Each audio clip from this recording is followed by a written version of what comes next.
Okay, so 2023 is coming to a close, and we've seen a lot of high-profile games come out this year. And this title right here is probably like one of the last like really high-profile video games that we're probably going to see in relation to 2023. I'm talking about Call of Duty Modern Warfare 3, which is a game that is supposed to be coming out on the 10th of this month, and I believe there are a lot of people who have early access to the game and to like the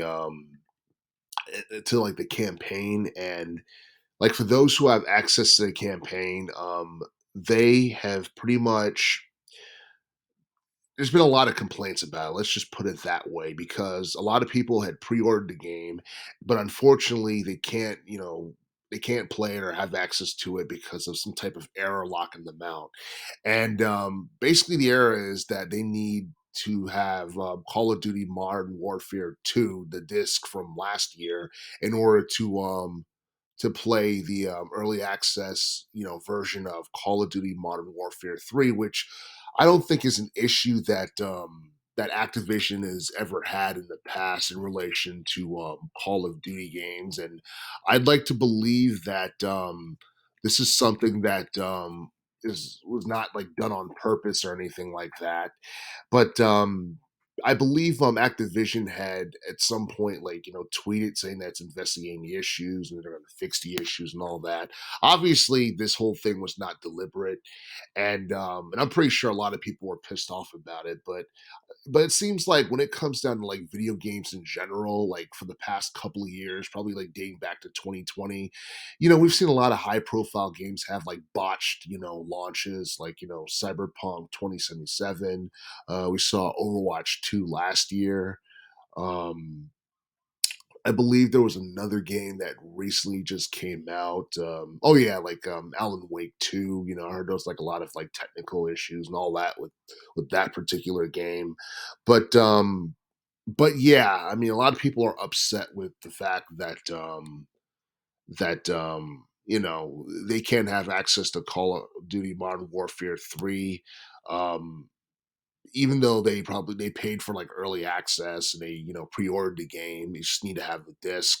But I guess like Activision assumes that people who play Call of Duty buy like every single entry of the game.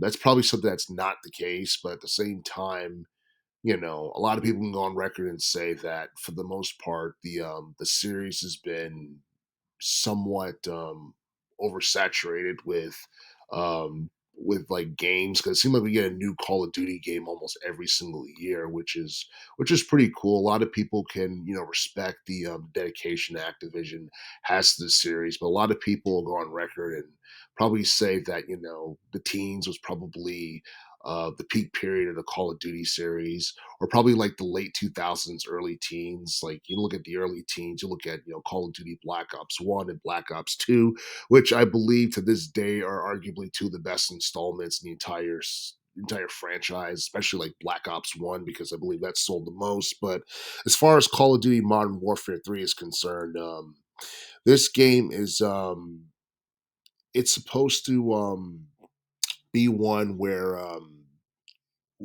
I guess the focus is going to be on the main antagonist, Vladimir Makarov, and basically he's an ultra naturalist who basically trying to trigger the Third World War, which it seems like we're very close to that in real life. So really, I think the campaign is probably going to be the most intriguing thing about this game. But there's a lot of features about Modern Warfare 3 that a lot of people are going to enjoy, like the zombies mode. It's going to have open world and it's going to have a player versus environment experience. Um, you also have open combat missions, so players will be able to choose how they want to approach their objectives. Um, you have like so many maps that have been remade from one of the older Call of Duty games, which a lot of people are going to love. It's a good sense of nostalgia, and I believe like the maps that are going to be remastered are from Call of Duty Modern Warfare 2 from 2009. And And this game in particular, I do feel that it's going to be one that I mean, it could potentially surpass, Call of Duty Modern Warfare 2 in terms of sales. I definitely feel like it's going to be more popular than Vanguard from 2021 because of the story concerning the Third World War. But but yeah, I honestly feel like the issue concerning the pre-orders and I guess like not having the Modern Warfare 2 disc and everything, that's something that's not necessarily a good look for Activision. And Lord knows Activision has had enough like bad publicity within the past year or two as it is. But but yeah, I mean a lot of people are looking forward to the full release of Call of Duty Modern Warfare 3. And honestly, I feel like this game is going to be one that is going to make a ton of revenue for Activision within the next year or so.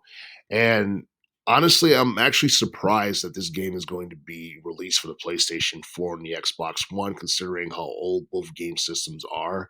But at the same time, they're trying to sell as many copies as they can in a short period of time, which is understandable. But if you look at the PlayStation 5, the PS5, I think, has done like at least like 40 million units in terms of sales since like late 2020.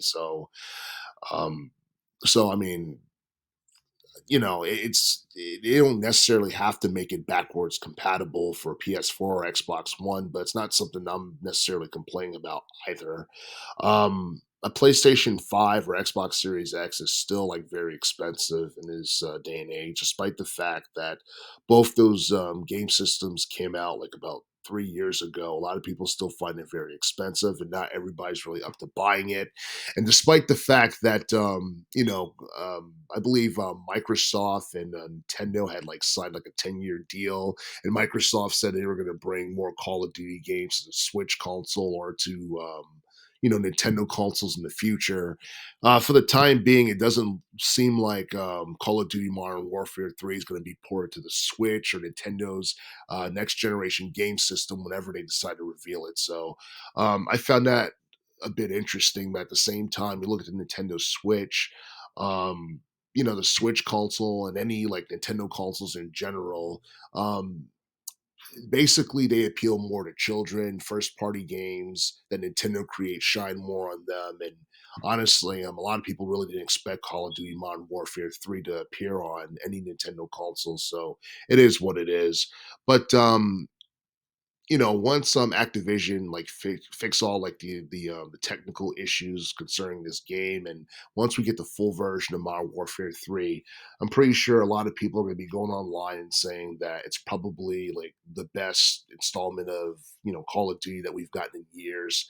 And honestly, that's a pretty long list of games, because I myself can't really tell you which one I think is like the absolute best, but really depends on what you look at and what you're looking for in terms of features in a Call of Duty game, whether it be gameplay, whether it be graphics, whether it be campaign, whether it be like zombies, whether it be a battle royale type thing, whether it be maps. There's something that like everybody loves about Call of Duty, and I feel like with Modern Warfare 3, the thing that's going to probably stand out the most is the story concerning the fact that it's supposed to be involving the Third World War.